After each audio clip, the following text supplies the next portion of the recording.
প্রথম ম্যাচ হারার পর দ্বিতীয় ম্যাচে ঘুরে দাঁড়িয়েছে বরিশাল বুলস। গত পরশু ডিফেন্ডিং চ্যাম্পিয়ন কুমিল্লা ভিক্টোরিয়ান্সকে 6 উইকেটে হারিয়েছে তারা। বিপিএলের এবারের আসরে বরিশালের সবচেয়ে স্বস্তির জায়গা মিডল অর্ডার ব্যাটসম্যানদের রান পাওয়া। মিডল অর্ডারে মুশফিকুর রহিম ও শাহরিয়ার নাফিস আছেন দারুণ ছন্দে। 4-এ নেমে মুশফিকুর রহিম প্রথম ম্যাচে খেলেছেন 50 রানের অপরাজিত ইনিংস। গত পরশু কুমিল্লার বিপক্ষে চাপের মধ্যে থেকেও খেলেছেন 30 রানের দুর্দান্ত ইনিংস। 5-এ খেলা শাহরিয়ার নাফিস প্রথম ম্যাচে 55 আর গত পরশু ছিলেন 1 রানে অপরাজিত। 6 নম্বরে নামা থিসারা পেরেরাও আছেন ছন্দে।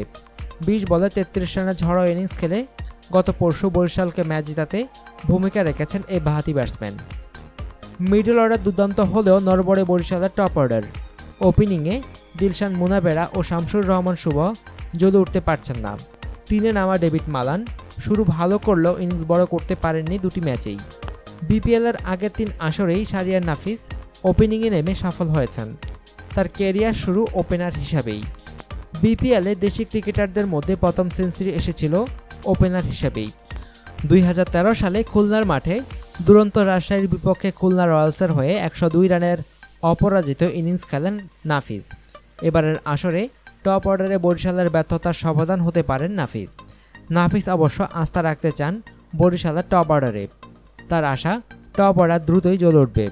তিনি বলেন, এটা নিয়ে চিন্তিত না, আশা করি যার যার দায়িত্ব পালন করবে।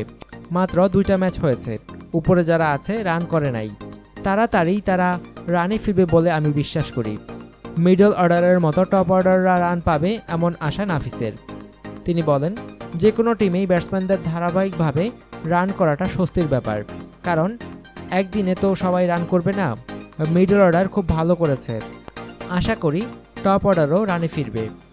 অনুগ্রহপূর্বক সংবাদটি শেয়ার করুন এবং খেলাধুলার সর্বশেষ খবর জানতে স্পোর্টস লাইট সাবস্ক্রাইব করে রাখুন। ধন্যবাদ।